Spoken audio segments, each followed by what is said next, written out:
কথাগুলো খুবই গুরুত্বপূর্ণ, কথাগুলো শুনুন। আজকে দেবিদ্বারে হচ্ছে 39 বক্স খেজুর আসছে। 39 বক্স খেজুর, 39 বক্স খেজুরে আপনার হচ্ছে 8 কেজি করে খেজুর আছে। মানে এইগুলো হচ্ছে গভর্নমেন্ট দেয়, মানে বিভিন্ন জায়গা থেকে এগুলো নিয়ে আসে। টোটাল হচ্ছে 39 বক্স খেজুর। আমি যদি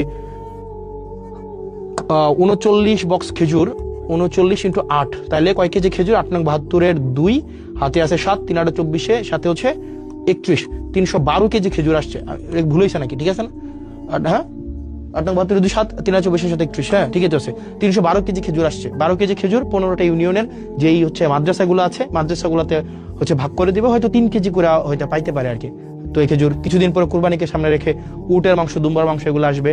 তো আমরা চাই প্রত্যেকটা মানে এক পয়সা যেন, যে জিনিসটা আপনারা যেন বুঝে পান, মানে এই জিনিসটা যেন হচ্ছে কোনো মধ্যসত্ত্ব ভোগী ঢুকে বা চেয়ারম্যান মেম্বার নিজেদের মতো করে এটা যেন না করতে পারে। আর বিশেষ করে আপনারা যারা ইউনিয়ন পরিষদের সচিব, আপনারা যারা আছেন, আপনাদের সাথে খুব শীঘ্রই আমার দেখা হবে এবং আপনাদের আমলনামা নিয়ে দেখা হবে। ইউনিয়ন পরিষদের যে সচিব আছেন, 15টা ইউনিয়নের 15টা সচিব, দুর্নীতির আখড়া মূলত হচ্ছে এই ইউনিয়ন পরিষদের এই যে সচিবদের মধ্যে। তো আপনারা চেষ্টা করেন, সারাদিন পরিশ্রম করেন, আপনাদের চেষ্টা পরিশ্রম সেগুলোকে আমরা সম্মান জানাই, কৃতজ্ঞতা জানাই। একই সাথে সাথে আপনাদের বিরুদ্ধে যে অভিযোগগুলো আছে আমরা চাই এই অভিযোগগুলো আপনাদের বিরুদ্ধে না থাকুক। কারণ আপনারা যে হয়রানি হয় বিভিন্ন মানুষগুলো, আপনাদের কেন্দ্র করেই কিন্তু সার্ভিসগুলো হচ্ছে আবর্তিত হয়, রুটেট হয়। সেজন্য 15টা ইউনিয়নের 15 জন সচিব আপনারা যারা আছেন, আপনাদের কাছে স্পষ্ট বার্তা, এক পয়সাও যেন কোনোভাবে হচ্ছে এখানে কোনোভাবে যেন কারচুপি না করা হয়। এবং পৌরসভার আপনারা যারা আছেন কর্মকর্তা কর্মচারী, বিশেষ করে পৌরসভাতে চাকরি করছেন অনেক দিন ধরে, এবং আপনারা নিজেরা এখানে টেন্ডারবাজি করেন, নিজেরা এখানে চাঁদাবাজি করেন, নিজেরাই হচ্ছেন এখানে হচ্ছে আপনারা লাইসেন্স খুলে বসছেন। পৌরসভার কর্মকর্তা কর্মচারী, আমি আপনাদেরকে বলছি, আপনাদের উপরে মানুষ ত্যক্ত, আপনাদের উপরে মানুষ বিরক্ত, এবং আপনাদের উপরে মানুষ ক্ষুব্ধ। পৌরসভার প্রত্যেকটা আমি নাম ধরে বলতে পারতাম, আমি নাম ধরে বলবো না। এখানে কর্মকর্তা আছেন, এখানে হচ্ছে এই 4-5 জন কর্মকর্তা আছেন, এখানে বাড়িঘর বানাই ফেলছেন, বালিশ খাতা নিয়ে চলে আসেন, এখানে হচ্ছে একদম পৈতৃক সূত্রে আপনারা চাকরি বানাই ফেলছেন। কাউকে ছাড় দেওয়া হবে না।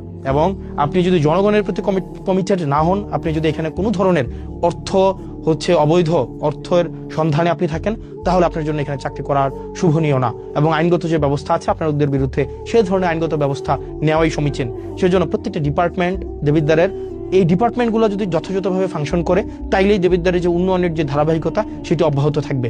কিন্তু কোনো ডিপার্টমেন্টে যদি কোনো অফিসার হচ্ছে অসৎ উপায় অবলম্বন করে দুর্নীতিগ্রস্ত হয়, সেক্ষেত্রে সম্ভব না। তো প্রিয় দেবিদ্বারবাসী, প্রিয় বাংলাদেশবাসী, আমাদের যে কমিটমেন্ট আপনাদের কাছে আছে, প্রত্যেকটি অর্থের হিসাব, প্রত্যেকটি অর্থ যেন যথাযথ জায়গায় বিনিয়োগ হয়, প্রত্যেকটি উন্নয়নমূলক কার্যক্রম যেন অব্যাহত থাকে, প্রত্যেকটি টিআর খাবিখা যে বরাদ্দগুলো আছে সেগুলো যেন জনগণের কাছে যথাযথভাবে পৌঁছে যায়, সেই জিনিসটি আমরা নিশ্চিত করব।